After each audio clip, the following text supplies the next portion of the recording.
আমার কি রিলেটিভ, বন্ধু, শত্রু, গার্লফ্রেন্ড, বউ? না, তেমন কিছুই নাও তুমি আমার। তাহলে কে হও? তুমি শুধুই আমার এক 15 বছর বয়সের এক স্টুডেন্ট, আর আমি তোমার 28 বছরের একজন শিক্ষক। তাহলে তো তুমি আমার স্টুডেন্ট আর আমি তোমার শিক্ষক। শুনেছি শিক্ষকের মাঝে বাবার প্রতিচ্ছবি থাকে, আমার মাঝেও আছে। প্রত্যেকটা স্টুডেন্টকে নিজের ছেলেমেয়ের মতোই মনে করি। তাহলে তোমায় কেন তা মনে করতে পারি না? কেন পারি না? আমার কল্পনাতেও আমি তা ধারণা করতে পারি না। কেন? কারণ আমি যে তোমায় চাই, অতিরিক্ত চাই, আমার কাছে চাই, ঠিক আমার ডান পাশে চাই, আমার হাতে তোমার হাত রাখতে চাই, আমার বুকের মাঝে তোমায় চাই। লজ্জাজনক, তাই না? জানি লজ্জাজনক। মানুষ জানলে থুতু দেবে আমার মুখে, কারণ আমি এক নাবালিকা মেয়ে, যে কিনা হয় আমার স্টুডেন্ট। আমি তাকেই চাই। কি করার, তাও যে তোমায় চাই, প্রতি সেকেন্ডে চাই। মজনু যেমন চাই লাইলিকে, তেমনি আমিও তোমাকেই চাই। ফরহাদ যেমন চাই শিরিনকে, তেমনি আমি তোমাকেই চাই। মানুষ যেমন চায় অক্সিজেনকে, তেমনি চাই তোমাকে। পৃথিবী যেমন চায় আকাশকে, তেমনি আমিও চাই তোমাকে। মাছ যেমন চায় পানিকে, তেমনি আমিও চাই তোমাকে। শব্দ যেমন চায় বাক্যকে, ঠিক তেমনি আমিও যে তোমাকেই চাই। ঠিক শুনেছ, তোমাকেই চাই, অতিরিক্ত চাই, পাগলের মতো চাই। যদি প্রশ্ন করো কতটা চাই, আমার জবাব হবে, তুমি যদি বলো আকাশের চারটে এনে দাও, আমি সে চারটাও আনতে যাব, জেনেও যে ওটা কখনোই আনতে পারবো না। ঠিক অতটা চাই তোমায়। নেশা যেমন মাতাল করে মানুষকে, তেমনি তুমি মাতাল করেছো আমাকে। নেশা যেমন চড়ে বসে মস্তিষ্কে, ঠিক তেমনি তুমিও তুমিও বসেছো আমার মস্তিষ্কে।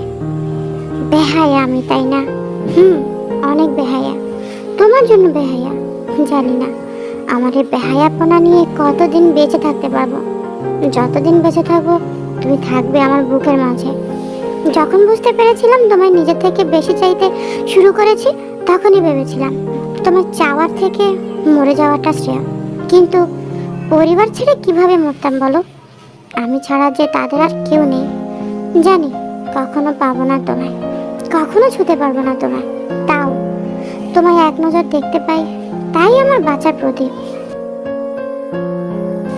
ডায়েরির প্রথম পৃষ্ঠা পড়ে ফুফিয়ে কেঁদে ওঠেতে চোখ মুছে দ্বিতীয় ফেজে যাবে, তখনই কারোর পায়ে আওয়াজ শুনতে পেলতেই তড়িৎ ঘড়ি করে ফ্লোর থেকে উঠে দাঁড়ালো।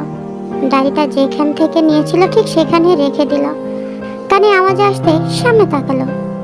Yes sir. এখানে কি করছো? কেউ আসেননি তো, তাই ভাবলাম একটা বই পড়ি। এত তাড়াতাড়ি কেন এসেছো?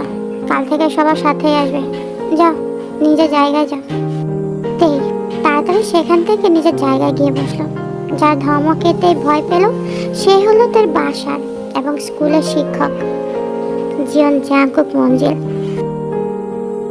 তাই আনমনেই ভাবছে, জাঙ্কুক স্যার কাউকে এতটা ভালোবাসে? বাবা, ভাবা যায়?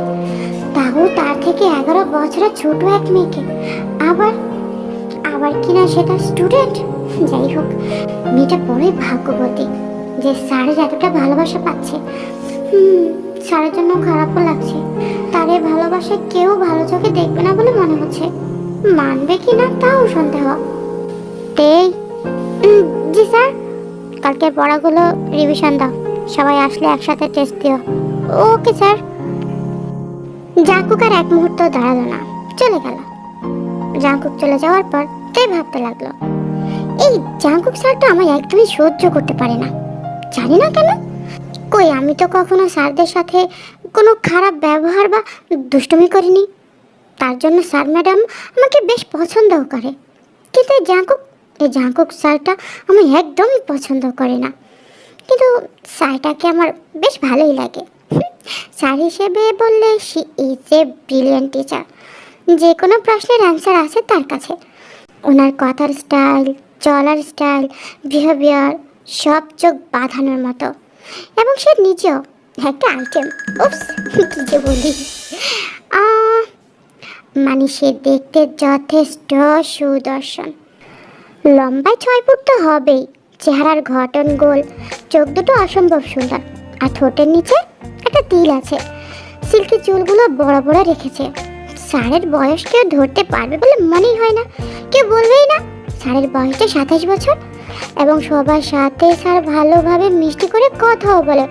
শুধু আমার সাথেই রেগে কথা বলে, কখনো নরম সুরে বা হেসে কখনোই আমার সাথে কথা বলেনি স্যার। আই মিন ইট।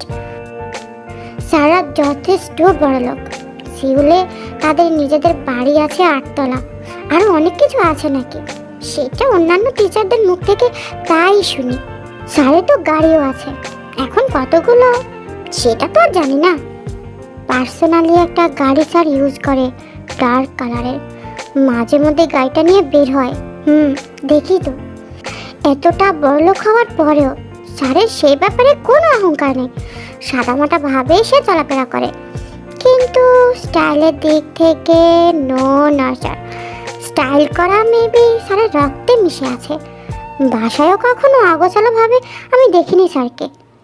ভাবতে ভাবতে তেই নিজের জগতে চলে আসে। ভাবতে ভাবতে কখন যে সময় চলে গেল, আর তের পাশে যে কয়েকটা মেয়ে চলে এসেছে তে সেটা খেয়ালই করেনি।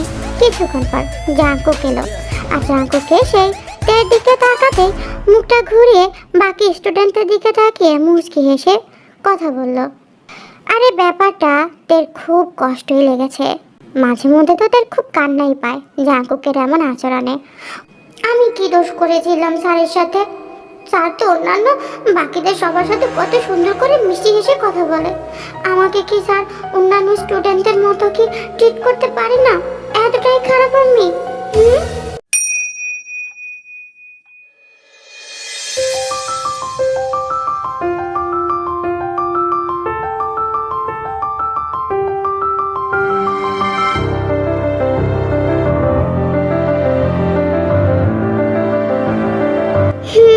টেস্ট তো দিলাম, কিন্তু বেশি ভালো হয়নি। কিভাবে ভালো হবে? কালকে তো পড়তেই বসিনি, বসে বসে অনলাইনে গেমস খেলেছিলাম, আর বাবার সাথে রাত 2টা অবধি নানান গল্পে দৌড়েছিলাম। এখন কি বলবো? স্যার কি বলবে আমায়? এমনিতে তো স্যার আমাকে দেখতেই পারে না। এখন টেস্টের রেজাল্টে আল্লাহই জানে কি আছে কপালে আমার। সবাই ক্লাস 9-এর ব্যাচ, মোট 19 জন। শুধু তেই ক্লাস 8-এর ছাত্রী। তের ব্যাচের স্টুডেন্টরা ছেলে মেয়ে একসাথে পড়ে, তাই জাঙ্কুক তেইকে এই ব্যাচের সাথেই পড়ায়, কারণ এই ব্যাচে শুধু মেয়েরা। অবশ্য তার কোনো প্রবলেম হতো না ছেলেদের সাথে পড়তে, কিন্তু জাঙ্কুক ওদের সাথে এদেরকে পড়তে দেবে না। এখানে সকল মেয়েদের বয়সী 17-18 হবে। একা শুধু তেই কম বয়সী। সবাই তেকে পিচ্চি বলে সম্বোধন করে, কিন্তু তের এই পিচ্চি শব্দটা মোটেও পছন্দ না। স্যার কাল খাতা দেখে জানাবে কার টেস্ট কেমন হয়েছে। আমি আগে থেকেই জানি আমার টেস্ট একদমই ভালো হয়নি। আমার টেস্ট সকলের থেকে বাজে হয়েছে। জাঙ্কুক সকলের খাতায় বাড়ির কাজ লিখে দিচ্ছে, আর মিষ্টি মুখে সবার দিকে তাকিয়ে বলছে, বাড়ির কাজ লিখে দিলাম সবাইকে, পড়ে আসবা, ঠিক আছে? স্যার সবার বাড়ির কাজ লিখে দিল, আর আমার বাড়ির কাজ লেখার সময় স্যারের ফেসটা বুম হয়ে রইল। করলা খেলে মুখের এক্সপ্রেশন যেমন হয় ঠিক তেমন আর কি। আজীব, আমার দিকে তাকায়ও না। আমার চেহারায় কি কালি মাখা নাকি? আমিও তো স্টুডেন্টের মতো, সবার মতো স্টুডেন্ট ওনারও। আমি তো কোনো খারাপ বিহেভ করিনি স্যারের সাথে, তাও স্যার আমায় দেখতেই পারে না। আর এই কথাটা স্কুল কোচিংয়ের সকল স্টুডেন্টসদের জানা, যে জাঙ্কুক স্যার এই তেইকে একদমই দেখতে পারে না। সবাই তো এটাও বলে তেই কোনো খারাপ বিহেভ করেছে স্যারের সাথে, এটাই সবার ভাবনা। কিন্তু কই, আমি তো স্যারের চোখের দিকে তাকিয়েও জীবনেও কথা বলিনি। খারাপ বিহেভ তো দূরের কথা।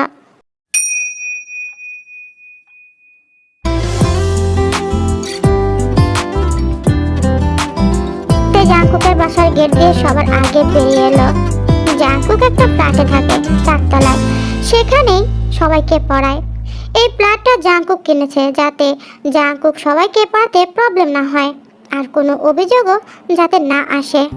দুপুর 2টার দিকে পড়তে এসেছিল তাই, এখন 4টা বাজে।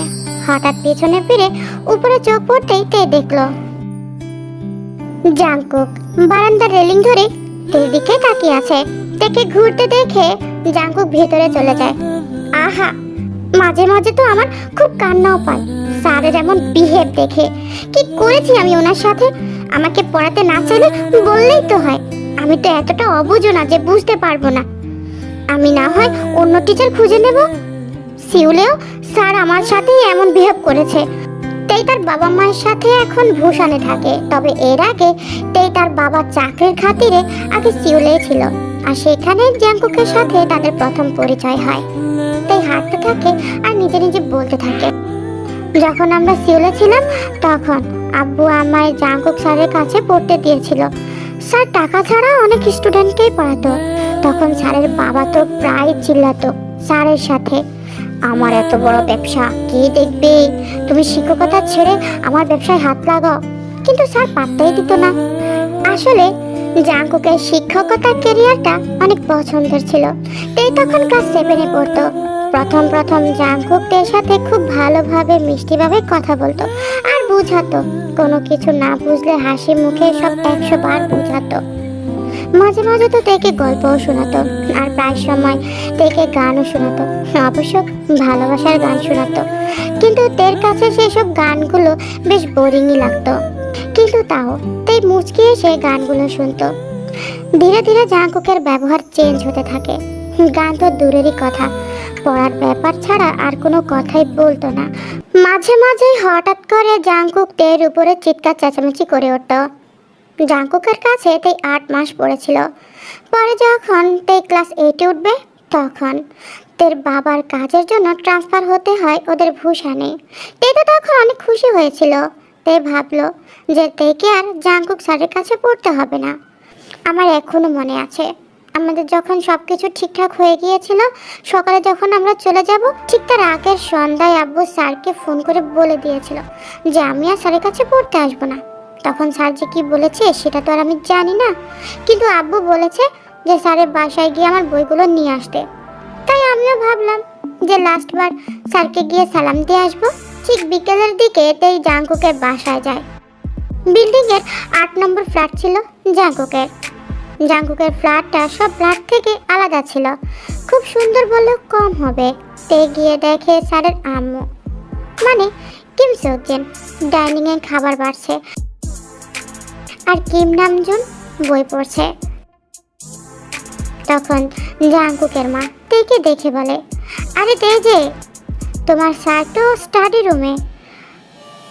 তাহলে আমি স্টাডি রুমে গিয়ে স্যারের সাথে কথা বলি। যাও না।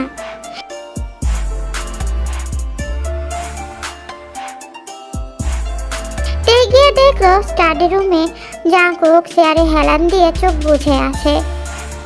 জাংকুকের হয়তো মাথা ব্যথা করছে। তে তখন জাংকুকে ডাক দিয়ে বলে, স্যার আমি তে, আসবো? জাংকুক চোখ বন্ধ করা অবস্থাতেই বলে, কাম। টেবিলের উপরে বইগুলো রাখা ছিল। তে গিয়ে বইগুলো গুছিয়ে নিল আর বলল, স্যার। তে ডাক শুনে জাংকুক এবার চোখ মেলে তাকালো। চোখগুলো ভয়ঙ্কর লাল ছিল। এমন লাল থাকার কারণ তে সেই দিনও বুঝেনি, আর এখনো বুঝে না। তে তখন নিচু স্বরে বলল, স্যার আমি চলে যাব কাল, ভালো থাকবেন, আসসালামু আলাইকুম। কিন্তু জাংকুক কিছুই বলল না, যেমন ভাবে ছিল ঠিক তেমন ভাবে তাকিয়ে আছে তে দিকে। এই রুম থেকে বেরিয়ে যাওয়ার সময় তখন জাংকুক তেকে ডেকে বলে, তে। তখন জাংকুকের ডাক শুনে পিছন ফিরে তাকায়। কিছু বলার আগে জাংকুক তের মাথাটা তার বুকের সাথে মিশিয়ে ধরে আর ধীরে ধীরে তের মাথায় হাত বুলাতে লাগলো আর বলল,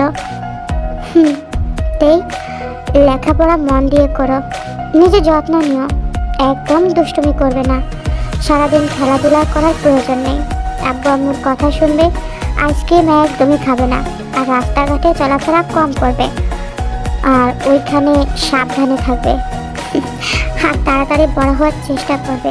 হয়তো কেউ তোমার বড় হওয়ার অপেক্ষা করছে, অনেক অপেক্ষা।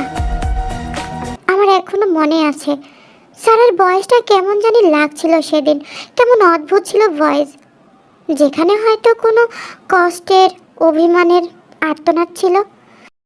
আমি স্যারের বুকেই মাথা নাড়লাম। স্যার আমার মাথাটা তার বুক থেকে সরিয়ে আমার গালে হাত রাখলো। আমি বুঝলাম স্যারের হাতগুলো অসম্ভবভাবে কাঁপছিল, আর তাও অনেক বেশি। জাংকুক তার গাল দুটো আলতোভাবে স্পর্শ করে কপালে চুমু দিয়ে বলল, ভালো থেকো তেই। কথাটা বলে জাংকুক স্টাডি রুম থেকে চলে গেল। তাই কিছুক্ষণ সেখানে দাঁড়িয়ে রইল। তাই বুঝতেই পারলো না জাংকুকের হঠাৎ এমন চলে যাওয়ার কারণ।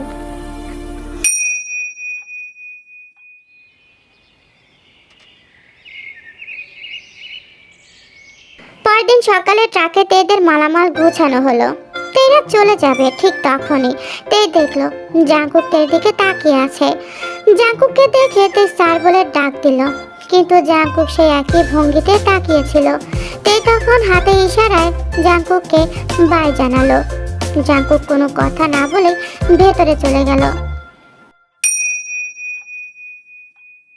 অবশেষে তেই এসে পড়লো ভূষণে। ধীরে ধীরে দিন যেতে লাগলো। তে তখন অষ্টম শ্রেণীতে। তে তো প্রায় ভুলেই গিয়েছিল যে জাংকুক নামে তার একজন শিক্ষক ছিল, যিনি কিনা তেকে পড়াতো। প্রায় 7-8 মাস পর তেই আবারও জাংকুককে দেখতে পেল, তাও আবার তের স্কুলে, তেরই ক্লাসে। তখন ছিল লাস্ট ক্লাস।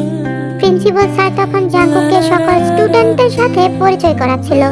তে তখন জাংকুককে দেখে অবাকের সাথে সাথে প্রচন্ড খুশি হয়েছিল।